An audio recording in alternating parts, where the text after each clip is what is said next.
Selamat siang teman-teman. Jadi pada pertemuan ini kita akan sedikit melakukan review terkait dengan bagaimana proses pencatatan sebuah transaksi atau proses pencatatan akuntansi. Jadi pada materi ini yang akan kita pelajari itu kita akan melakukan pemahaman apa itu akun, apa itu debit, dan apa itu kredit di dalam proses pencatatan.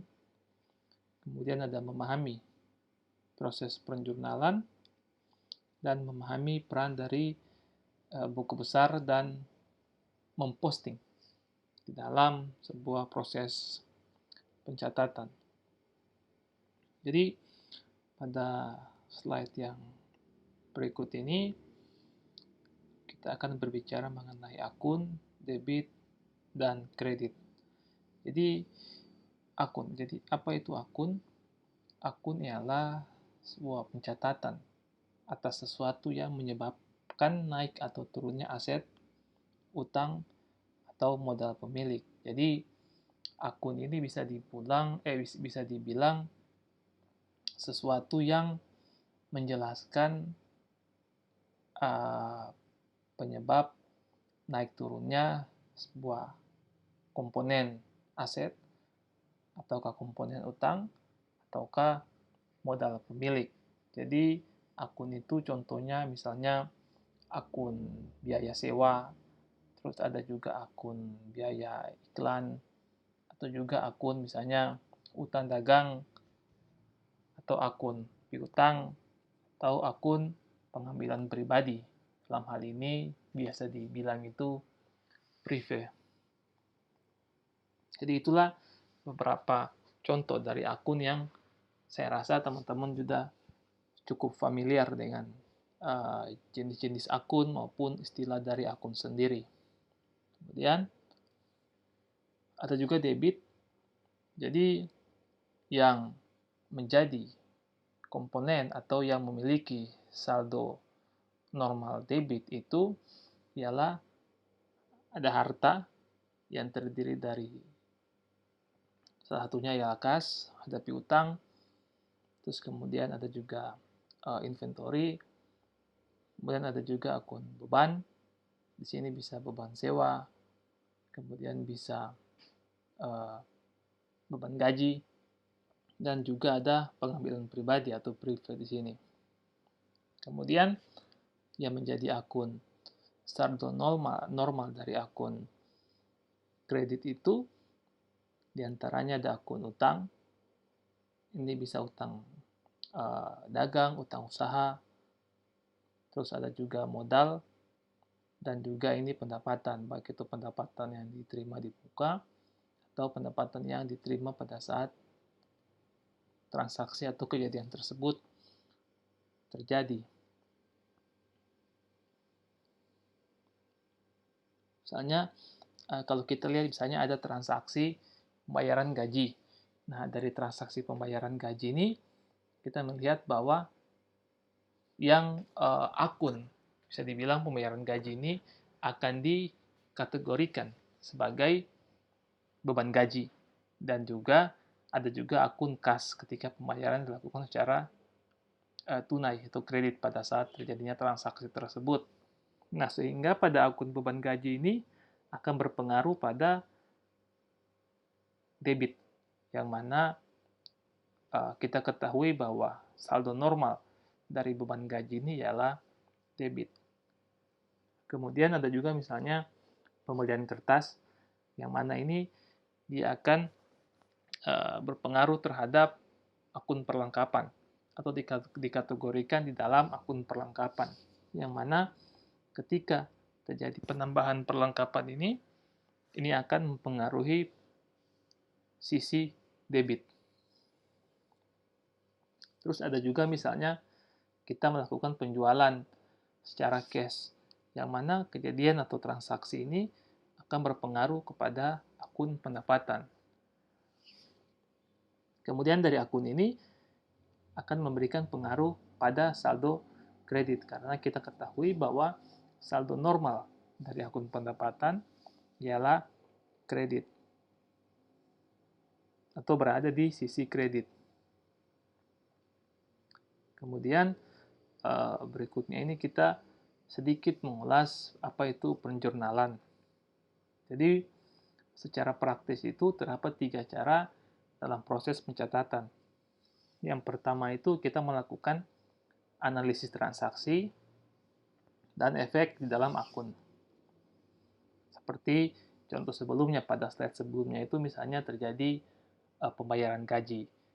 Nah, akun apa yang terjadi itu akan mempengaruhi akun beban gaji. Kita lihat bahwa beban gaji bertambah atau berkurang. Rupanya dengan pembayaran gaji ini akan meningkatkan atau menambahkan beban gaji, yang mana akan berpengaruh kepada sisi debit. Sebagai contoh lain lagi, misalnya kita melakukan penjualan cash secara cash. Itu akun apa yang berpengaruh? Itu akan mempengaruhi akun pendapatan. Apa yang terjadi? Terjadi penambahan pendapatan yang mana akan memberikan pengaruh pada sisi kredit. Kemudian adanya memasukkan informasi transaksi di dalam jurnal. Jadi dalam jurnal ini harus kita masukkan itu ialah tanggal, terus ada juga tanggal dimaksudkan itu tanggal terjadinya sebuah transaksi, kemudian ada deskripsi. Deskripsi itu merupakan uraian singkat yang menjelaskan tentang transaksi tersebut. Kemudian ada juga nominal, itu jumlah atau satuan dari transaksi tersebut. Kemudian yang ketiga ini, kita melakukan posting dari jurnal ke buku besar. Nah, jadi tujuannya buat apa? Jadi kita bisa mengkronologiskan waktu. Jadi di dalam buku besar itu kita ketahui bahwa misalnya kita lihat bahwa pada akun pendapatan, nah itu kita lihat bahwa dari tanggal 1 bulan berjalan sampai pada tanggal 31 bulan berjalan itu bagaimana atau transaksi atau kejadian ekonomi apa yang terjadi pada akun tersebut. Apakah dia menambah atau mengurangi. Nah, kemudian di akhir periode kita bisa mengetahui bahwa saldo dari pendapatan yang kita terima itu berada pada atau memiliki jumlah sebanyak berapa. Kemudian, jadi secara singkat itu, jurnal ini merupakan pencatatan kejadian ekonomi secara berurutan waktu. Jadi, dalam jurnal ini kita mencatat adanya transaksi atau kejadian-kejadian yang dapat diurutkan waktunya. Jadi manfaat jurnal dalam proses itu pertama itu ada pengungkapan efek transaksi, kemudian ada menyediakan kronologis transaksi, dan mempermudah identifikasi kesalahan. Jadi dengan jurnal ini kita bisa melihat bahwa sebuah transaksi itu dia memberikan efek pada akun mana dan memberikan efek berupa nominal atau jumlahnya berapa. Dan juga ini menyediakan kronologis transaksi. Ini menjelaskan ada urutan waktu dari awal bulan sampai pada akhir bulan. Kita bisa mengetahui sebuah siklus transaksi dalam sebuah perusahaan. Dan juga berikutnya itu mempermudah identifikasi kesalahan. Jadi karena jurnal ini dia bisa mengurutkan waktu dari waktu ke waktu, sehingga kita mampu untuk melihat bagaimana atau pada tanggal berapa transaksi tersebut terjadi, sehingga kita bisa dapat dengan mudah mengidentifikasi kesalahan dari setiap transaksi. Kemudian untuk jurnal sendiri, ini merupakan tampilan atau format yang pada umumnya dilakukan atau terjadi atau berada pada perusahaan. Jadi ada tanggal, kemudian ada juga menjelaskan nomor akun, Jadi nomor akun ini terkait dengan chart of account. Kalau pada dunia pekerjaan itu mengenal dengan istilah chart of account. Dan juga ada nama akun, kemudian ada referensi. Jadi referensi ini bisa dibilang rujukan. Jadi misalnya rujukannya pada invoice nomor berapa, atau pada bisa juga referensi ini berupa memo atau internal memo di dalam perusahaan yang menyatakan bahwa uh, mengakui atau melaksanakan transaksi pada jumlah tertentu ke pihak tertentu. Kemudian ada juga akun, baik itu debit maupun kredit, dan ada juga nominal di sini. Ya, ini merupakan gambaran dari form atau bentuk dari jurnal yang berlaku pada perusahaan pada umumnya. Kemudian, sebagai contoh misalnya 3 November 2020 pemilik menyetor uang tunai sebagai investasi awal sebesar 100 juta. Kemudian pada 4 November ini perusahaan membeli printer sebesar 4.500.000. Kemudian pada tanggal 5 pembayaran sewa gedung bulan berjalan sebesar 2 juta. Yang pada 10 November ini membeli printer lagi sebesar 3 juta. Kemudian tanggal 25 ini melakukan pembayaran gaji sebesar 20 juta, dan tanggal 27 menerima pendapatan atas penjualan produk sebesar 30 juta. Kemudian tanggal 29 membeli kertas sebanyak 300.000, dan tanggal 30 November ini membeli kertas juga sebanyak 350. Jadi dari transaksi-transaksi ini kita dapat melakukan jurnal atas transaksi tersebut. Jadi pada tanggal 1, pada tanggal 3 ini yang berpengaruh ialah akun kas. Ini berada di sisi debit, dan akun modal berada di sisi kredit karena menambah kas dan menambah modal dari pemilik. Kemudian pada tanggal 4 ini membeli peralatan printer, ini menambah peralatan sebesar 4,5 juta, dan juga mengurangi kas karena ada pengeluaran uang tunai.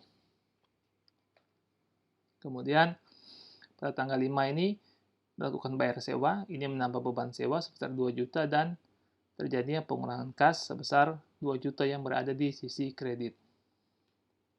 Kemudian tanggal 10 ini pembelian printer lagi, ini menambah peralatan sebesar 3 juta dan mengurangi kas karena pembayaran secara tunai sebesar 3 juta.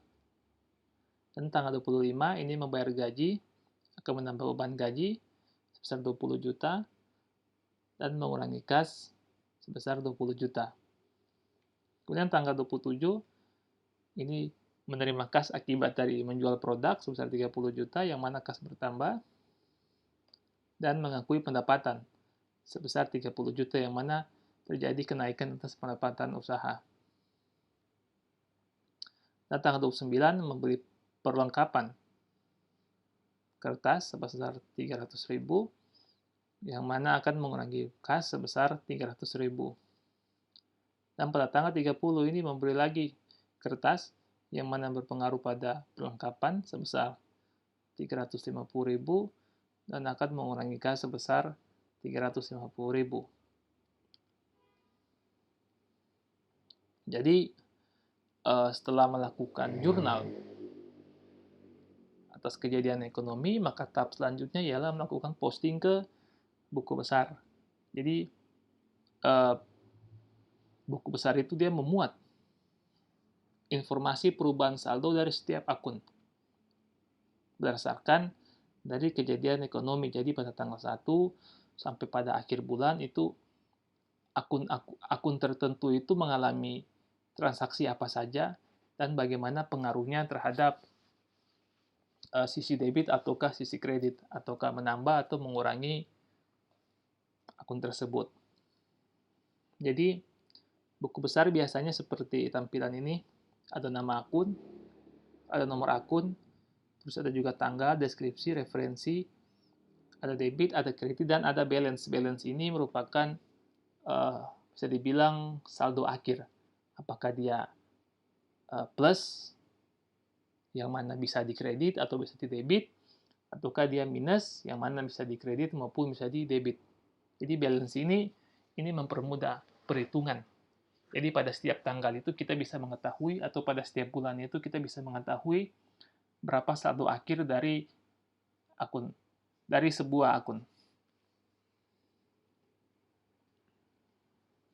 Jadi yang pertama contoh daripada soal yang sebelumnya itu, atau pada contoh sebelumnya itu, pada akun kas, ini tentunya ada nomor akun, yang mana nomor akun ini berbeda untuk setiap perusahaan. Jadi tergantung dari bagaimana perusahaan menomorkan setiap akun yang berada pada pembukuannya. Jadi kita ketahui bahwa pada tanggal 3 ini menambah kas akibat dari setoran pemilik. Kemudian pada tanggal 4 ini kita membeli printer yang mana mengurangi kas. Kemudian tanggal 5 ini kita membayar sewa gedung yang mana juga mengurangi kas. Dan pada tanggal 10 kita juga membeli printer yang mana mengurangi kas.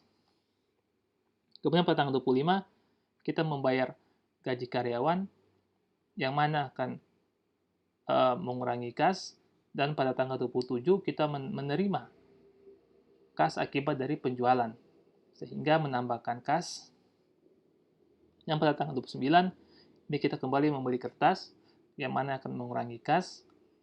Dan pada tanggal 30 ini kita membeli lagi kertas yang mana akan mengurangi kas. Jadi pada contoh tersebut di akhir bulan November ini kita ketahui bahwa saldo dari akun kas itu sebesar Rp99.850.000. Kemudian bagaimana dengan akun peralatan? Jadi setelah akun peralatan, di bawahnya itu ada nomor akun. Kemudian ada deskripsi, tanggal, debit atau kredit, dan juga balance. Jadi pada akun peralatan ini terjadi pembelian pada tanggal 4 November. Ini pembelian printer sebesar 4,5 juta yang mana akan menambah peralatan, dan kembali lagi pada tanggal 10 ini membeli lagi printer sebanyak 3 juta yang mana menambahkan peralatan. Dan di akhir periode November ini kita ketahui bahwa akun peralatan ini memiliki nilai sebesar 7.500.000. Baik, dari contoh-contoh yang sudah ada, saya harap teman-teman bisa mengetahui gambaran singkat atau proses pencatatan yang mana kita review pada bagian ini. Kiranya informasi yang saya berikan ini bermanfaat bagi kita semua. Terima kasih.